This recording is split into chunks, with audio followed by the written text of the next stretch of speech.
അഭിഷേകം എന്നെ എന്ന വചന സന്ദേശത്തിലേക്ക് എല്ലാവർക്കും സ്വാഗതം. 2 പത്രോസിന്റെ ലേഖനം 1-ാം അധ്യായത്തിന്റെ 1 മുതലുള്ള വചനഭാഗത്ത് ശ്രേഷ്ഠമായ ക്രിസ്തീയ ജീവിതത്തെക്കുറിച്ച് പത്രോസ് തൻ്റെ ആത്മീയതയിലേക്കുള്ള പ്രവേശനത്തിൽ യേശുക്രിസ്തുവുമായിട്ടുള്ള ബന്ധത്തിലാണ് ഈ 2-ാമത്തെ ലേഖനം പത്രോസ് എഴുതുമ്പോൾ പത്രോസ് ഇങ്ങനെയാണ് 1-ാമത്തെ വചനഭാഗം പറയുന്നത്.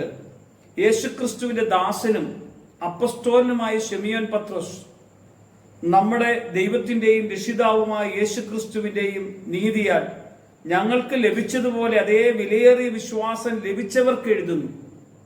അന്നേരം പത്രോസിന്റെ ജീവിതത്തിൽ വിലയേറിയ ഒരു വിശ്വാസത്തിന്റെ ഉടമയാണെന്നാണ് പത്രോസ് പറയുകയും, അതുപോലെ വിലയേറിയ വിശ്വാസം ഉള്ളവർക്കാണ് ഞാൻ ഈ ലേഖനം എഴുതുന്നത് എന്നാണ് പത്രോസ് പറയാൻ കാരണം.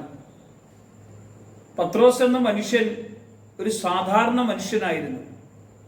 ബെത്സദാക്കാരനായ ആ മനുഷ്യൻ മത്സ്യത്തെ പിടിച്ചുകൊണ്ട് മുക്കുവനായിരുന്ന പത്രോസിനെ കർത്താവ് തൻ്റെ വിളിയാൽ കർത്താവിൻ്റെ കൂടെ കൂടിയ പത്രോസ് പറയാണ്, ഒരു വിലയേറിയ വിശ്വാസത്തിന്റെ ഉടമയാകുവാൻ എനിക്ക് ഭാഗ്യം ലഭിച്ചു.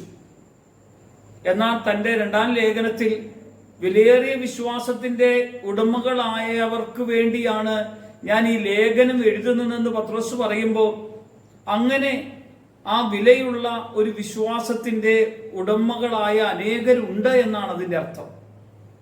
പത്രോസ് അറിഞ്ഞ യേശു, പത്രോസ് അനുഭവിച്ച യേശു, പത്രോസ് ജീവിച്ച യേശുവിന്റെ കൂടെ നമ്മളും ജീവിക്കാൻ തക്കവണ്ണമുള്ള ഒരു വിളിയാണ് നമുക്ക് പ്രിയമുള്ളവരെ കർത്താവ് തന്നിരിക്കുന്നത്. പത്രോസ് തൻ്റെ ലേഖനം എഴുതുമ്പോൾ പറയുകയാണ്, ഈ വിലയേറിയ വിശ്വാസത്തിന്റെ ഉടമയായിരിക്കുന്ന ഞാന് പലപ്പോഴും എൻ്റെ വിശ്വാസ ജീവിതത്തിൽ പല താഴ്ചകളും ഉണ്ടായിട്ടും ആ താഴ്ചയിൽ നിന്നെല്ലാം ദൈവം എന്നെ വിലയുള്ള വിശ്വാസത്തിന്റെ ഉടമയാക്കി എന്നെ മാറ്റിയെങ്കിൽ, ഈ വചന സന്ദേശം കേൾക്കുന്ന നിങ്ങളോട് കർത്താവ് പറയാണ്, വിലയേറിയ വിശ്വാസത്തിന്റെ ഉടമയായി ക്രിസ്തുവേശുവിൽ ജീവിക്കാനുള്ള ഒരു വിളിയാ ദൈവം നമുക്ക് നൽകിയിരിക്കുന്നത്. വിലയുള്ളവരാണ് നമ്മൾ. കാരണം വിലയില്ലാതെ, അല്ലെങ്കിൽ ലോക പാപബന്ധനത്തിൽ വിലയില്ലാതെ കഴിഞ്ഞിരുന്ന നമ്മളെ വിലയുള്ളവരാക്കി ദൈവം മാറ്റി, യോഗ്യതയുള്ളവരാക്കി നമ്മളെ ദൈവം മാറ്റി, മക്കൾ എന്ന പദവി തന്ന് നമ്മളെ കർത്താവിന്റെ കൂടെ നമ്മളെ ആക്കി. എങ്കിൽ പ്രിയമുള്ളവരെ, ഈ കർത്താവിന്റെ കൃപാസ്നേഹത്തിന്റെ ആഴത്തിലേക്ക് നമ്മളെ കൂട്ടിക്കൊണ്ടുവരാൻ തക്കവണ്ണം ദൈവം ഒരുക്കിയെങ്കിൽ, ആ സ്നേഹം അനുഭവിച്ച് അവന്റെ കൂടെ നമുക്ക് ഒന്നിച്ച് ജീവിക്കാൻ കർത്താവ് ഇടയാകട്ടെ.